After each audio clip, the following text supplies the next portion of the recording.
चलिए दोस्तों, आज की इस वीडियो में मैं डिस्कस करने जा रहा हूँ ए फॉर्म कॉल्ड DR3 KYC।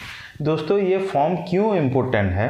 क्योंकि अगर आप ये DR3 KYC का कंप्लायंस या फाइलिंग नहीं करते हो तो आगे जाके आफ्टर द ड्यू डेट आपका जो डिन नंबर है वो डीएक्टिवेट हो जाता है। तो एज ए एंटरप्रेन्योर, अगर आपके पास एक बिजनेस आप चला रहे हो, चाहे प्राइवेट लिमिटेड कंपनी चला रहे हो, पब्लिक लिमिटेड, या फिर आप एक LLP पार्टनरशिप फर्म चला रहे हो, अगर आपके पास डिन या डीपिन नंबर है तो आपको कंपल्सरीली ये फॉर्म फाइल करना पड़ेगा। तो बहुत लोगों का ये डाउट रहता है कि मैं एक कंपनी में डायरेक्टर हूँ तो मैं कब फाइल करूँ, अगर मैं नहीं हूँ तो क्या मेरे को फाइल करना ज़रूरी है? तो ये सब छोटे छोटे डाउट को क्लियर करने के लिए मैं आज का इस वीडियो बना रहा हूँ, जिसमें कि मैं कुछ पॉइंट नोट डाउन किया हूँ। वो पॉइंट को हम 3-4 पॉइंट को अगर हम डिटेलली डिस्कस करेंगे तो डेफिनेटली आई होप कि आपका कोई डाउट नहीं रहेगा, चाहे आप आज की डेट में डायरेक्टर हो या ना हो। अगर आपके पास डिन है तो आपको कौन सा फॉर्म कब कैसे क्या फाइल करना पड़ेगा, मैं इन डिटेल में आपको इस वीडियो में बताता हूँ। ठीक है, तो पहला पॉइंट है कि to whom it is applicable. दोस्तों, जैसे कि मैंने बताया, this form is applicable to all the person who are having the DIN number.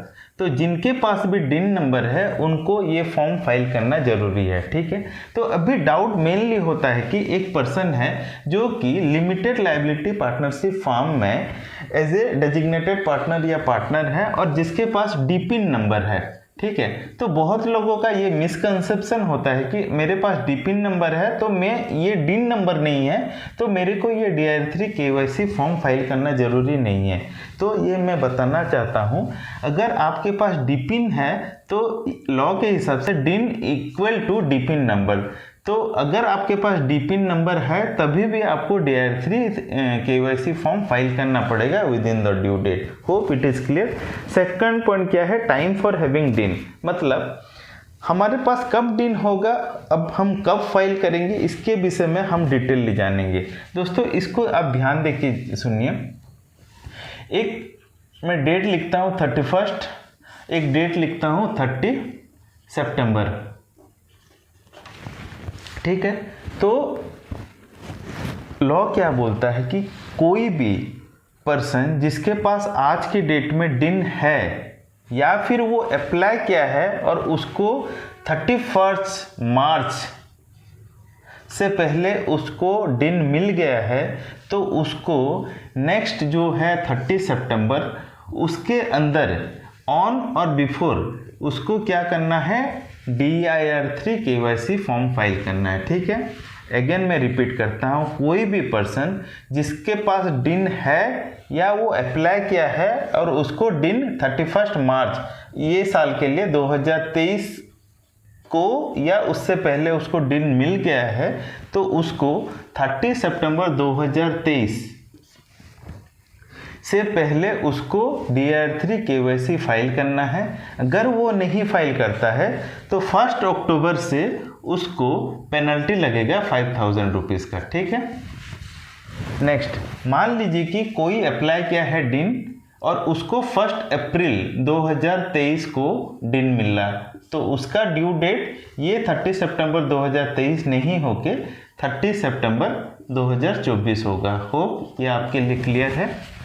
Next है टाइप ऑफ फॉर्म। इसके लिए कितने टाइप के फॉर्म एप्लीकेबल होते हैं? तो दोस्तों, इसके लिए 2 टाइप के फॉर्म एप्लीकेबल होते हैं। एक है DR3 KYC जिसको हम फुल फॉर्म बोलेंगे या फिर फुल वर्जन ऑफ फॉर्म बोलेंगे, और एक है वेब DR3 KYC जिसको कि हम शॉर्ट फॉर्म बोलेंगे। तो ये हो गया लॉन्ग फॉर्म, ये हो गया शॉर्ट फॉर्म। ठीक है, तो ये लॉन्ग फॉर्म किसको एप्लीकेबल है और ये शॉर्ट फॉर्म किसको एप्लीकेबल है?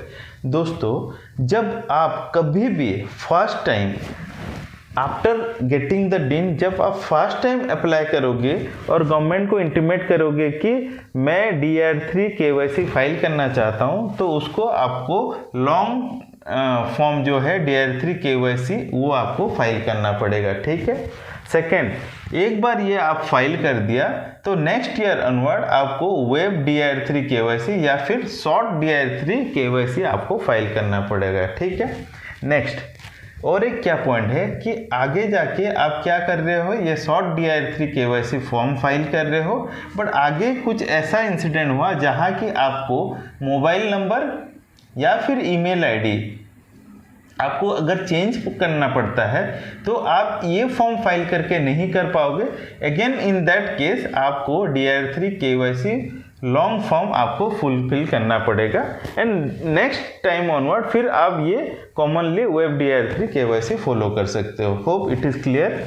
नेक्स्ट क्या है, certification in document and form. दोस्तों इसके लिए जो भी डॉक्यूमेंट होता है तो ये मैं नेक्स्ट पॉइंट में लिखा हूँ। इस देखिए नॉर्मली एक इंडियन डायरेक्टर होता है, एक फॉरेन डायरेक्टर होता है। तो मैं पहले ये बता देना चाहता हूँ, अगर इंडियन डायरेक्टर है तो नॉर्मली उसके लिए पेन कंपलसरी है, आधार, वोटर आईडी, DL, अगर उसके पास पासपोर्ट है, ऑप्शनल है ये, अगर पासपोर्ट है तो ये सब नॉर्मल एक डॉक्यूमेंट उसको चाहिए। और अगर ये फॉरेन डायरेक्टर है तो passport as a ID proof compulsory उसे चाहिए and second any address proof. ठीक है, अभी ये जितने भी डॉक्यूमेंट हैं दोस्तों, इसको वो सेल्फ सर्टिफाई करना ज़रूरी है, प्लस जो भी प्रोफेशनल इसको सर्टिफाई कर रहा है उसका भी सिग्नेचर या फिर सर्टिफिकेशन ज़रूरी है इन द डॉक्यूमेंट। ठीक है, उस हिसाब से जो भी फॉरेन डायरेक्टर है उनका जो पासपोर्ट है और वो जो एड्रेस प्रूफ है उसको भी वो सेल्फ सर्टिफाई करेगा, प्लस उसका देश का नोटरीज एंड एपोस्टाइल ये दोनों करना पड़ेगा। ठीक है, एक बार वो फॉर्म ये सब डॉक्यूमेंट रेडी हो जाए तो उसको क्या करना होता है, ये फॉर्म में मतलब जब आप फुल DIR3 KYC आप जब फाइल करोगे तो उसमें आपको क्या करना पड़ता है, उसमें अटैच करना पड़ता है। तो ये जो फुल DIR3 KYC होता है इसमें 2 लोगों का DAC लगता है। किनका, पहला जो डायरेक्टर का KYC फॉर्म फाइल हो रहा है उनका, प्लस जो प्रोफेशनल सर्टिफाई कर रहे हैं उनका। तो इसमें जो फॉर्म है उसमें एक सेल्फ DAC और एक प्रोफेशनल DAC ये दोनों का एप्लीकेबल होगा और उसके बाद ही आप ये फॉर्म को अपलोड कर सकते हो। दोस्तों ये फॉर्म जब भी आप अपलोड करोगे आपको जीरो मनी मतलब आपको कुछ भी पैसा देना नहीं पड़ेगा गवर्नमेंट, बट अगर आप ड्यू डेट के बाद करते हो तो आपको स्ट्रेट फॉरवर्ड 5000 रुपीज़ आपको पेनल्टी देना पड़ेगा टू द गवर्नमेंट। तो आपके लिए ये बेटर है कि आप ड्यू डेट से पहले जैसे भी करके आप किसी प्रोफेशनल का हेल्प लेके आप ये फाइल कर सकते हो। दोस्तों मैं प्रोफेशनल का हेल्प क्यों बता रहा हूँ, क्योंकि आपके लिए शायद ये इतना इम्पोर्टेंट नहीं होगा, लेकिन ये professional day to day life में उनके पास बहुत सारे क्लाइंट होते हैं, तो ये सबका जब KYC करते हैं तो आपका भी ये कर देंगे। तो उनका क्या डाटा में फिट रहता है कि हाँ ये ड्यू डेट है और ये ड्यूट में ये सभी डायरेक्टर का KYC करना है। तो आप अगर एक प्रोफेशनल का हेल्प लोगे तो आपका ड्यू डेट में ये फाइलिंग भी हो जाएगा और आपको अननेसेसरी नॉन कंप्लायंस करना नहीं पड़ेगा और पेनल्टी भी देना नहीं पड़ेगा। ठीक है, नेक्स्ट है पेनल्टी एंड ड्यू डेट। जैसे कि मैंने आपको इधर समझाया था, पेनल्टी उसका 5000 रुपीज़ है एंड उसका ड्यू डेट है 30 सितंबर। ठीक है, और आप ये पॉइंट को ध्यान से देखना कि 30 सितंबर मैंने किस लिए बोला, उस चीज़ को आप ध्यान से देखना तो आपका क्लैरिटी रहेगा कि आपका दिन कब अवेलेबल हुआ है, और जब अवेलेबल हुआ है तो ये 30 सितंबर आएगा कि नेक्स्ट ईयर आएगा, उसमें आपको क्लैरिटी आ जाएगा। होप आपका वीडियो आपके लिए आज का वीडियो आपके लिए इन्फॉर्मेटिव हुआ होगा। अगर कुछ भी डाउट हो तो आप मेरे को कमेंट सेक्शन में पूछ सकते हैं। Thank you so much for watching this video.